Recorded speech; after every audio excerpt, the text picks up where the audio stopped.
पायूरिया, इसका मतलब होता है, पाई का मतलब यहाँ पर जो वर्ड मिलेगा वो पस से होता है। यानी अगर किसी पेशेंट के यूरिन से पस निकलता है तो उस कंडीशन को पायूरिया बोलते हैं। अब इसकी पहचान क्या होता है, तो जब नॉर्मल में तो सारे पेशेंट पर्सन के यूरिन में 0 से लेकर 1 पर एचपीएफ पस से निकलते हैं, लेकिन इससे कोई मतलब नहीं है, नॉर्मल निकलता है। लेकिन यही पस अगर बाद में 1 से ज़्यादा पर एचपीएफ निकलने लगते हैं यूरिन से तो उस कंडीशन को पायूरिया बोलते हैं। लेकिन बहुत ज़्यादा निकलने जब लगता है तो नेकेड आई से आपको दिखाई देने लगता है, जिसका कलर व्हाइटिश हो जाता है यूरिन का। तो हालांकि व्हाइटिश का कलर और व्हाइटिश होने का कारण बहुत सारे और भी होते हैं, लेकिन ये भी एक बहुत बड़े कारण होते हैं पायूरिया। अब बात है कि पायूरिया होता क्यों है, तो किस वजह से यूरिन से पस निकलते हैं।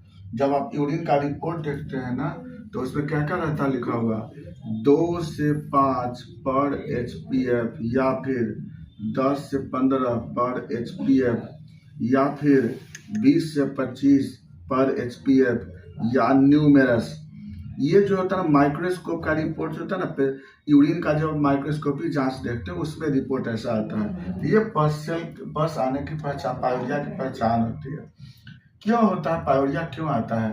देखिए, किडनी से लेकर के यूरेथ्रा के बीच में कहीं भी अगर पायोजेनिक बैक्टीरिया का इन्फेक्शन होगा, पायोजेनिक बैक्टीरिया जैसे स्टेफाइलोकोकस ऑरियस हो गए, स्यूडोमोनास हो गए, हीमोफिलस ग्रुप के स्पीसीज हो गए, तो ये सब बैक्टीरिया अगर यहाँ से यहाँ तक कहीं भी अगर इन्फेक्शन करता है तो उसके से पायूरिया होता है। जिसका कारण क्या क्या हो सकते हैं और फैक्टर क्या हो सकते हैं, या तो कहीं स्टोन प्रेजेंट है, या कहीं थ्रोम्बस डेवलप हो चुका है, या यहाँ पर सपोजर पाइलोनेफ्राइटिस हो गया है, यहाँ पर सिस्टाइटिस हो चुका है।